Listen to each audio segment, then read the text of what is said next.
maatii barattootaa birattis beekame barattoota biratti beekame hawaasa mana barnootaa biratti beekame akka hojiirra ooluuf jechaadha. Hojiirra ooluu qaba beekamuu qofa miti. Bifa sanaan itti deemna. Tokkoffaa kana keessatti maaltu jira? Mirgii fi dirqamni barataan mana barnootaa keessa yeroo jirutti agarsiisuuf ifatti lafa taa'ee jira jechuudha. Fakkeenyaaf mirga barataa irraa kaanu barattoonni mooraa keessa yogguu jiran yeroo baruu barsiisuu gaggeeffamu akkasumas mooruma mana barnootaa kana keessatti gaafatanii deebii argachuu mirga gaafatanii waan isaan hin galle gaafatanii hubachuu danda'u mirga ni qaban jechuudha barattoonni mooraa keessatti. Itti aanee qajeelfamaa fi dambii mana barnootichaa beekuu fi hubachuuf mirga ni qaban barattoonni mooraa mana barnootaa keessatti jechuudha. Akkasumas walitti dhufeenya sirrii ta'e barsiisaa wajjin uumuudhaan baruu barsiisuu keessatti gargaaramuu ni danda'an. Akkasumas barattoonni keenya haala kenniinsa barnootaa irratti yaada barsiisaa isaaniif kennuu ni danda'an.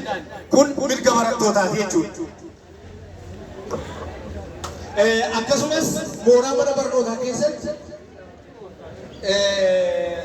ilaalcha siyaasaa, ilaalcha amantaa gaggeessuuf dhiibbaa irratti uumuun, kaan irratti uumuun gonkumaa hin danda'amu. Kana mirga isaaniiti. Mirga amantaa namaa tuquu qabani, mirga amantaa isaaniis namni tuquu dhiisanii jechuudha. Itti aanee dirqamni barattootaa maal fakkaata isa jedhuuf